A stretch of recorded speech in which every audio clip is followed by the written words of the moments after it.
This tutorial is going to show you how to use the website RemoveBG to remove backgrounds from images that you may want to put into presentations. It's a pretty awesome and simple website to use. So it's remove.bg/upload.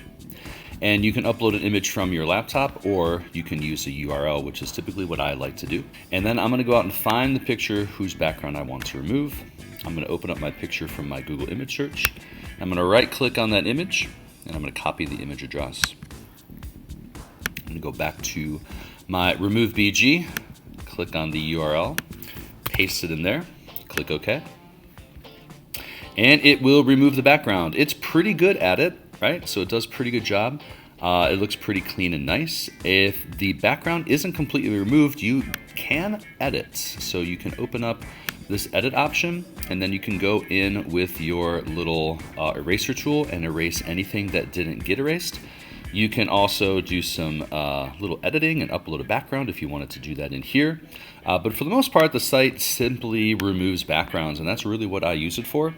Last thing I do is I click download, and then I download that image to my laptop, and I have it now to use in any kind of presentation I need to with a background removed. So that's how to use remove.bg.